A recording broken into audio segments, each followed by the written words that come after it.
Un cordial saludo a todos, jóvenes estudiantes de la Universidad Rural de Guatemala. En esta oportunidad continuaremos con nuestra clase de Física Fundamental 2. Recuerden, el código del curso es el FE 229 y en esta oportunidad estudiaremos lo correspondiente a la semana número 14. Esperando que se encuentren bien, vamos a iniciar con el contenido de esta presentación. Vamos a empezar con nuestros objetivos de clase. Nuestros objetivos de clase, el objetivo general es que podamos describir un efecto conocido como autoinducción, pasando por el de inducción. De autoinducción, en el cual una corriente variable con el tiempo en un circuito produce una fuerza electromotriz inducida, que se opone a la fuerza electromotriz establecida inicialmente por dicha corriente. Tenemos dos objetivos específicos. El objetivo específico número 1 es estudiar la forma en que se induce una fuerza electromotriz en una bobina. Y el objetivo número 2 es introducirlos a el estudio de los circuitos RLC. El RLC significa circuitos con resistencias, la R, la L bobinas y la C condensadores, de los cuales ya hemos estudiado anteriormente resistencias y condensadores. Y en esta oportunidad estudiaremos las inductancias o las bobinas, como comúnmente les conocemos. Adentrémonos pues en el contenido de esta clase relacionado a el concepto de inducción e inducción mutua, para terminar con la introducción de los circuitos RLC. Muy bien, anteriormente ya hemos mencionado el contenido de la ley de inducción de Faraday. Vamos a utilizar nuevamente su concepto para introducirnos a este tema que nos va a ayudar al desarrollo del concepto de la inducción y la inducción mutua. En la gráfica ustedes observarán tres figuras correspondientes a tres experimentos. En el inciso A observamos un instrumento de medición que le conocemos como un multitester, y en ese multitester tenemos algo conocido como está graduado en la sección de amperímetro. En esa sección de amperímetro nosotros podemos medir la corriente que circula por un circuito eléctrico. Entonces vamos a utilizar el amperímetro para poder explicar el ejemplo de cómo se calcula la corriente en una bobina y qué sucede en esos tres estados de esas bobinas. Observemos el inciso A. En el inciso A hay una flecha apuntando hacia el lado izquierdo, y si ustedes observan hay una mano que está sujetando un imán y tiene dos polos. El imán, si observan el color celeste, dice polo norte y polo sur. Además de eso, está conectado también está conectado al multitester graduado en corriente. Está conectada una pequeña espira, y una espira no es más que una vuelta de alambre conductor. Bien, entonces observemos en el inciso A de nuestras gráficas, estamos acercando un imán a la espira, y cuando se mueve un imán hacia una espira de alambre conectada a un amperímetro sensible, en este caso es un amperímetro digital, su lectura cambia desde 0, ¿verdad? Lo que se indica que se ha inducido una corriente en la espira, con el sencillo hecho de acercar el imán a la espira. Decimos teóricamente que la espira tomó el campo magnético que generó el imán, o que está generando el imán.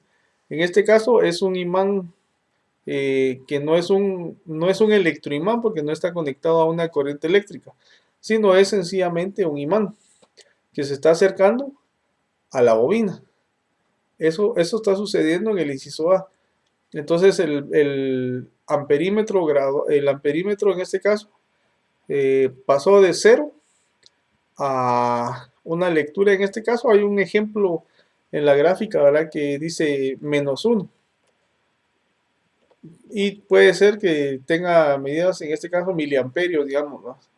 Si observamos la figura B, eh, tenemos también el imán acercándose a la bobina, pero en la figura B, cuando el imán se mantiene fijo, no existe, no existe ninguna corriente inducida en la espira.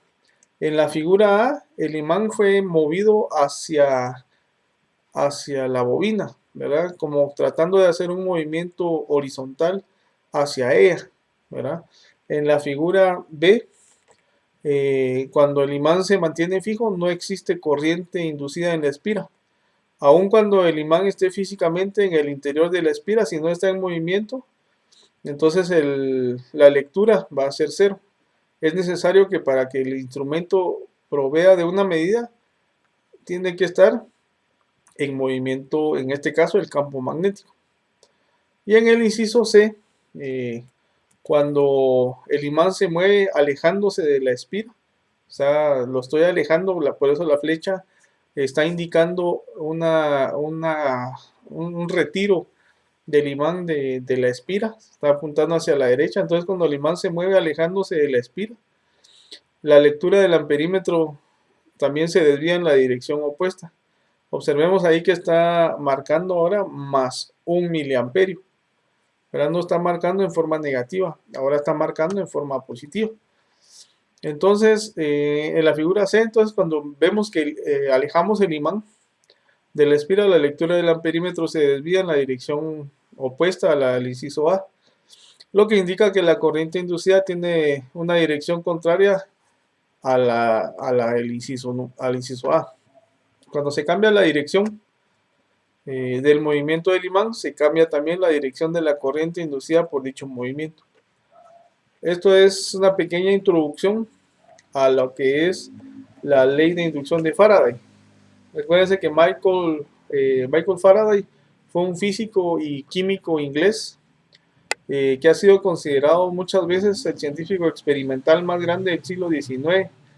Hizo innumerables contribuciones al estudio de la electricidad, incluyendo la invención del motor eléctrico, también del generador eléctrico y del transformador. Son 3 cosas que usamos en nuestra vida casi a diario, ¿verdad? Porque, digamos, si nosotros trabajamos en alguna industria, pues utilizamos un motor eléctrico. Y un motor eléctrico, las bases de la construcción de un motor las dio Michael Faraday, igual que el generador, ¿verdad? El que produce la electricidad, también Michael Faraday dio las bases para la construcción, al igual también que el transformador. El transformador eléctrico, ese sí lo utilizamos a diario sin nosotros darnos cuenta muchas veces. Simplemente con tener electricidad en nuestras casas, estamos utilizando un transformador que está puesto en un poste, ¿verdad? Y entonces nuevamente las bases pues las dio el señor Faraday, ¿verdad? Y el descubrimiento de la inducción electromagnética, como lo que estamos estudiando, y de las leyes incluso de las leyes de la electrólisis, influido poderosamente por la religión, se negó a trabajar para las Fuerzas Armadas Británicas en el desarrollo de gases venenosos, se negó, ¿verdad? Entonces, gracias a Michael Faraday tenemos muchos inventos y cosas que sirven como lo que vamos a ver más adelante. Bueno, entonces ya hemos explicado lo que sucede en las leyes de la inducción, teniendo un imán acercándose hacia una espira, y la espira pues está conectada al instrumento de medición graduado en amperios.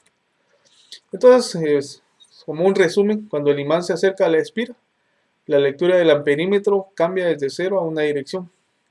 Se concluye entonces, o concluimos, que la espira detecta que el imán está moviéndose respecto a la espira. Y esta detección, ¿verdad?, se correlaciona con un cambio en el campo magnético.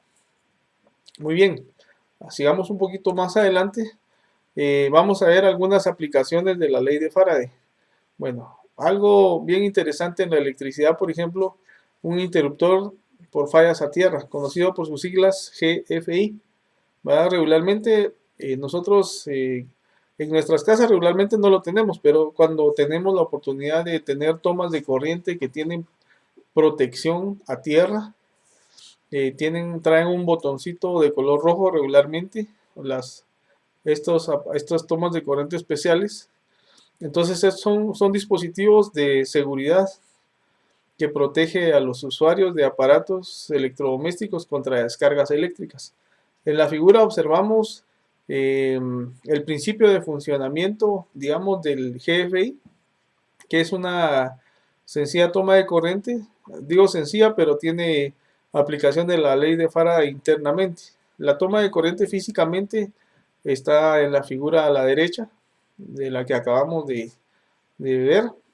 Una toma de corriente que tiene pues conexión a tierra y su fase y su neutro, y además trae un botón, ¿verdad? Para resetear, como comúnmente decimos, cuando hay una descarga eléctrica. Adicional a eso, también otra de las aplicaciones de la ley de Faraday, aparte de lo que ya vimos en motores, generadores, transformadores, también algo que los que gustan de la música rock, o aunque no sea rock, pero que han usado una guitarra eléctrica, también trae el principio de Michael Faraday en cuanto al sonido que produce la guitarra eléctrica. Ese sonido característico de la guitarra eléctrica pues trae una aplicación de la ley de Faraday. Muy bien, continuamos entonces, vamos a hablar un momento de autoinducción e inductancia. La inductancia la podemos definir como la oposición de un elemento conductor, en este caso una bobina, que no es más que un arrollamiento de un conductor eléctrico a través de ella. Entonces también se puede definir como la relación que hay entre el flujo magnético y la corriente que fluye a través de una bobina. La bobina se representa con la letra L y se mide en unidades que se llaman henrys o henrios. Y también tenemos algunos tipos de inductores, algunos tipos de bobinas. Ahí tenemos al menos 7, hay más, pero estos son los más comunes. El inductor de núcleo de aire, que comúnmente le conocemos como solenoide. Un inductor con núcleo de hierro, un hierro sólido. Un inductor de núcleo de ferrita, como un imán. Un inductor de polvo de hierro, un inductor de núcleo laminado, un inductor toroidal, que es redondo, y un inductor variable.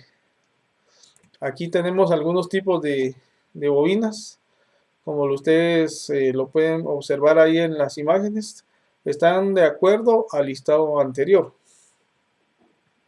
Muy bien, adicional a eso entonces tenemos el fenómeno de inducción, autoinducción, que la inducción electromagnética en un circuito, debido a las variaciones de la intensidad de la corriente que pasa por él, se conoce como coeficiente de autoinducción. Tenemos una ecuación para calcular la inductancia, que se representa con la letra L, y en la fórmula aparece N por el campo magnético dentro de la corriente. Entonces, la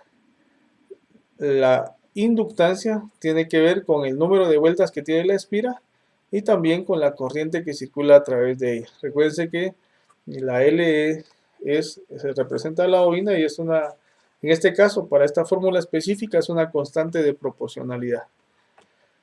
Entonces, también nos vamos introduciendo a los circuitos RL.